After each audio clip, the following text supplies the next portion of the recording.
More more polar than this compound. ठीक है, simple सी बात है बेटा, यहाँ पे क्लोरीन लगा हुआ है, यहाँ पे ब्रोमीन लगा हुआ है, और कोई फर्क नहीं है। अगर मैं आपसे पूछूं इलेक्ट्रोनेगेटिविटी किसकी ज़्यादा होती है, तो आप बोल देंगे सर क्लोरीन की इलेक्ट्रोनेगेटिविटी ब्रोमीन से ज़्यादा होती है। तो जिसकी इलेक्ट्रोनेगेटिविटी ज़्यादा होती है वो ऑब्वियसली वो ज़्यादा पोलर होगा, और वो ज़्यादा पोलर होगा, इसका मतलब ये स्टेटमेंट तो करेक्ट है, राइट।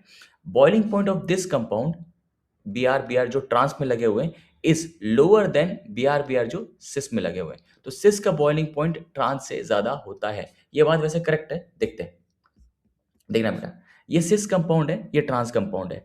अगर मैं आपसे पूछूं कि इसका डायपोल क्या है, तो आप बोल देंगे सर ट्रांस वाला कंपाउंड तो डायपोल बेटा 180 डिग्री। तो ये डायपोल मोमेंट कितना हो जाएगा इसका, जीरो। तो ट्रांस वाले का डायपोल मोमेंट कितना होता है, जीरो। और सिस वाले का जो डायपोल मोमेंट होता है वो क्या होता है, नॉट इक्वल्स टू जीरो। जितनी ज्यादा डायपोल मोमेंट होती है उतना ही ज्यादा क्या होता है, बॉइलिंग पॉइंट। अगर डायपोल मोमेंट बढ़ता है तो बॉइलिंग पॉइंट भी बढ़ेगा। तो अगर डायपोल मोमेंट की बात करूं तो किसकी ज्यादा है, सिस की ज्यादा है ट्रांस से। तो अगर बॉइलिंग पॉइंट भी बात करूं तो क्या होगा, सिस की ज्यादा होगी ट्रांस से। तो इस क्वेश्चन में जो सवाल में दिया गया है कि बेटा ट्रांस का जो बॉइलिंग पॉइंट है वो लोअर है किससे, सिस से, ये बात तो करेक्ट है। But it is more polar than this, ये बात गलत है। इसका जो डायपोल मोमेंट आता है वो आता है जीरो के बराबर, और इसका जो डायपोल मोमेंट आता है नॉट इक्वल्स टू जीरो। तो लेकिन इट इज मोर पोलर जो बोला है, मोर पोलर, वो बात गलत है। सिस जो होगा वो ज्यादा पोलर होता है किससे, ट्रांस से। पोलैरिटी में भी सिस ज्यादा होता है ट्रांस से। तो ये स्टेटमेंट क्या हो जाएगा, फॉल्स। पहला वाला करेक्ट होगा, दूसरा वाला फॉल्स होगा। Answer should be one.